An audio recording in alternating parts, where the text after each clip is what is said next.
This is the AI Executive Brief, and I'm Stephen Forte, the $630 billion governance gap.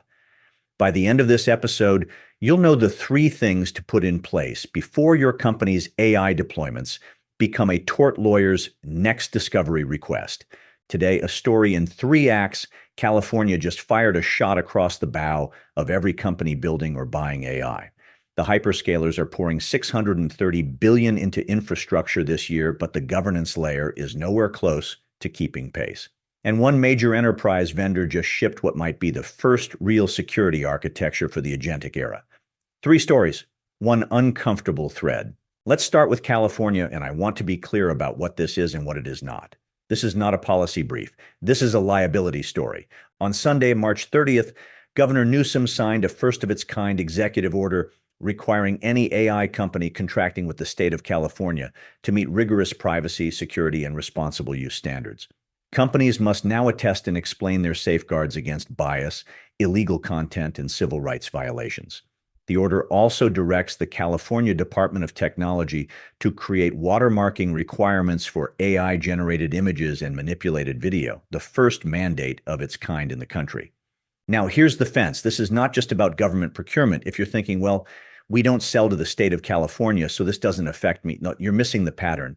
The real enforcement mechanism here is not the executive order itself, it's what comes after. And to understand that, you need to look at what happened with AD website accessibility. I've been sitting with this parallel for a while, and here's where I land. In 2024, over 4,000 AD website accessibility lawsuits were filed in federal and state courts, not by the government, by private plaintiffs, many of them serial litigants. Some individual plaintiffs have appeared in over 1,000 cases. The playbook is formulaic. Use automated scanning tools to identify violations, file a complaint, settle for $3,000 to $25,000, rinse, repeat. The law firms operate on contingency. The plaintiff pays nothing up front. And California is the epicenter because the Unruh Civil Rights Act allows $4,000 in statutory damages per visit. That's why California sees the highest volume of serial filings in the country. Now map that onto AI. California already has over 20 new AI laws that took effect January 1st, 2026. Several create exactly the conditions that fuel this kind of enforcement by litigation. AB 316 says you cannot claim an AI system acted autonomously. Developers and deployers cannot avoid liability by saying the AI did it on its own. SB 683 creates a private right of action for unauthorized AI-generated likenesses, $750 to $50,000 per violation. Attorney's fees recoverable. The question your general counsel should be asking is not whether you comply with this executive order. It's whether your AI systems, the ones you're deploying internally, the ones your vendors are selling you, create exposure under the 20-plus laws already on the books. The tort lawyers are not waiting for federal guidance. They're reading the same statutes you should be reading. Here's what that looks like in practice. Take a $2 billion consumer brand with e-commerce operations in California. Your VP of marketing just deployed an AI agent that generates product images and customer-facing copy. If that agent produces content using someone's likeness without consent, even inadvertently, SB 683 gives that person a private right of action, $750 to $50,000 per violation, attorney's fees. And your legal team can't argue the AI acted independently because AB 316 closed that door. So what do? 3 things, and I'd have these in motion before your next board meeting. 1, audit every customer-facing AI system for California-specific exposure. 2, establish an AI governance attestation process because Newsom's order is signaling what every state procurement office will eventually require. 3, get your outside counsel up to speed on AB 316 and SB 683 specifically. If they haven't read those statutes, you need new outside counsel. Now, here's the transition that matters. California is creating legal exposure. But the reason this exposure exists is because companies are deploying AI at a velocity that makes governance structurally impossible to maintain. And that brings us to the $630 billion problem.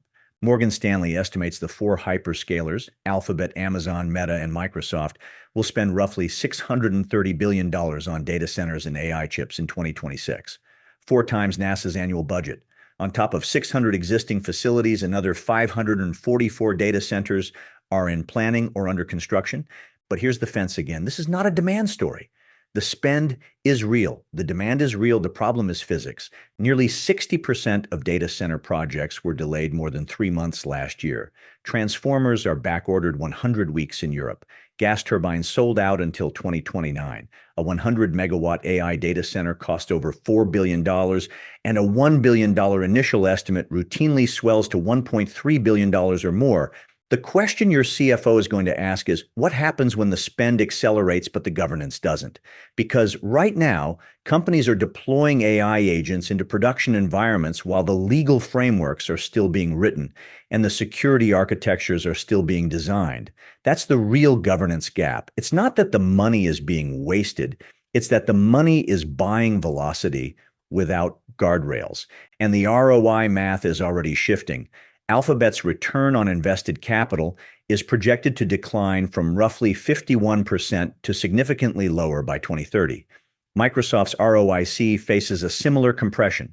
Reuters put it bluntly, lavish expenditures may fall short if financial resources cannot override physics. So think about a $5 billion private equity-backed technology portfolio. Your CTO is pushing to deploy AI agents across the portfolio companies, customer service, procurement, code generation. The infrastructure spend is happening. But if even one of those agents goes rogue, and we covered Meta's Sev1 incident last week, where an AI agent acted without authorization and exposed sensitive data for 2 hours, the liability exposure isn't theoretical anymore. It's California AB 316 exposure. It's reputational risk. It's LP risk, which brings us to the third act, and frankly, the most actionable one. Someone is finally building the security layer that this moment requires. At RSA Conference last week, Cisco unveiled what I'd call the first real enterprise security architecture for AI agents. And the fence here is important, and this is not security theater. This is not another vendor slapping AI on existing products. Cisco built 3 things that matter. The question your CIO should be asking is, who's authorizing what my AI agents are doing right now? Because most companies don't have an answer. Cisco built 3 components that start to close that gap. First, the MCP gateway. MCP, the Model Context Protocol, has become the de facto standard for how AI agents connect to enterprise tools. 97 million monthly SDK downloads, every major provider supports it. But until now, there's been no control plane. Cisco's MCP gateway sits between your agents and every tool they access. Every request gets intercepted, evaluated against an authorization engine, and permitted or blocked before it reaches the target system. A firewall for agent behavior. Second, agent identity. Cisco's Duo Agentic Identity registers AI agents as first-class identity objects, not service accounts, not proxies of their human operators. Each agent gets mapped to a human owner, assigned to groups for policy enforcement, authenticated at every access point, and fully logged.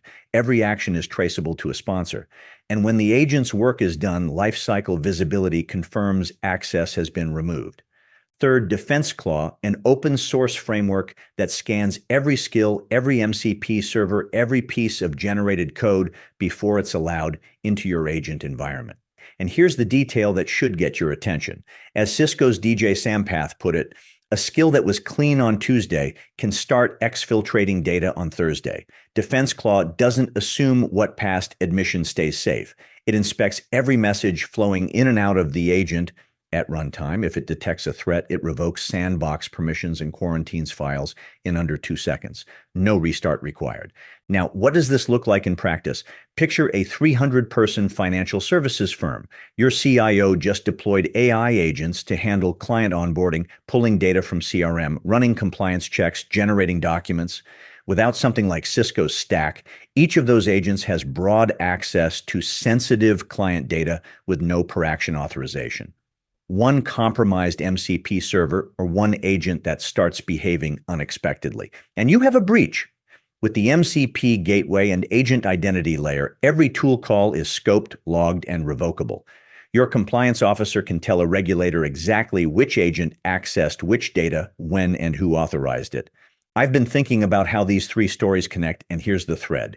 We are in a moment where the velocity of AI deployment, $630 billion worth of it, has outrun the velocity of governance. California is building the legal framework, Cisco is building the technical framework, but most companies are still operating in the gap between those two.